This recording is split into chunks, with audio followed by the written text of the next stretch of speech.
obey the king. That's what Solomon says. Well, he would, wouldn't he? He is the king. He says in verse 4 of chapter 8, since a king's word is supreme, who can say to him, what are you doing? So we might as well give in gracefully. He's got the power. And then he goes on in verse 7 and 8 to say that we don't have the power. We are powerless. We have no power over the wind, no power over the date of your death, no power to escape the army in time of war, and no power to be free of evil addictions once you're hooked. In verse 9 it says, so wickedness will not release those who practice it. Sorry, that's verse 8. Then he goes on to say from verse 9 to 14, injustice is rife. In this life, people get away with murder. Verse 14 says, there is something else meaningless that occurs on earth. Righteous men who get what the wicked deserve, and wicked men who get what the righteous deserve. So Solomon's conclusion is enjoy the day and don't try to make any sense of it. So verse 15, I commend the enjoyment of life because nothing is better for a man under the sun than to eat and drink and be glad. And he ends up by saying in verse 17, no one can comprehend what goes on under the sun. Despite all his efforts to search it out, man cannot discover its meaning. Even if a wise man claims he knows, he cannot really comprehend it. So now let's look at what it's like under our sun. And Jesus says also that we are to obey the rulers, to obey the king. In the New Testament, Paul says, Romans 13 verse 1, everyone must submit himself to the governing authorities, for there is no authority except that which God has established. The authorities that exist have been established by God. It's God who put the rulers in place, and we are to obey them. He's the one who's ultimately in charge, no matter what the world thinks.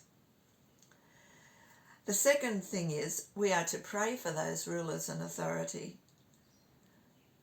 1 Timothy 2:1 says, I urge then, first of all, that requests, prayers, intercessions and thanksgiving be made for everyone, for kings and all those in authorities. And this is why, that we may live peaceful and quiet lives in all godliness and holiness. It does us good to live in a country where the ruling authorities are peaceful. To live in anarchy where there is no one in charge is a horrible thing. And then finally, submit to the authorities. 1 Peter 2 verse 13. Submit yourselves for the Lord's sake to every authority instituted among men, whether to the king as the supreme authority or to governors who are sent by him. And verse 15 says, for it is God's will that by doing good you should silence the ignorant talk of foolish men. As Christians, we should obey the rules of our land, because otherwise it brings disrepute on our God and our faith. Do what we should do and let God be glorified. Then Solomon said that we're powerless. Good. Because when we're powerless, we know our need of God. Paul says in 2 Corinthians 12:10, that is why, for Christ's sake, I delight in weakness, in insults, in hardships, in persecution, in difficulties. For when I am weak, then I am strong. God had already said to him, my power is made perfect in weakness. We need to know that it's not our strength that counts, it's God's. Then Solomon said, injustice is rife. Well, it is, but leave it to God. Romans 12:19 says, do not take revenge, my friends, but leave room for God's wrath, for it is written, vengeance is mine, says the Lord.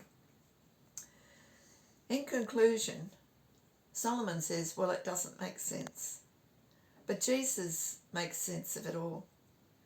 Jesus lived on a time of foreign rulers under the Romans, but he paid taxes, and he submitted to even the unjust treatment that led to his death. And as they killed him, he said, "Father, forgive them, because they don't know what they're doing." It makes sense because it's God who is in control. So in this COVID time, when there's so many different opinions and so much criticism of government and leading authorities, think of what Jesus tells us to do, to obey, to pray for them, for wisdom, for those leaders that we've put in place. I wouldn't have their job for anything. And be thankful. Be thankful for the country we live in and the goodness that there is in our land. And then enjoy the day and trust and obey the King of Kings. Bye.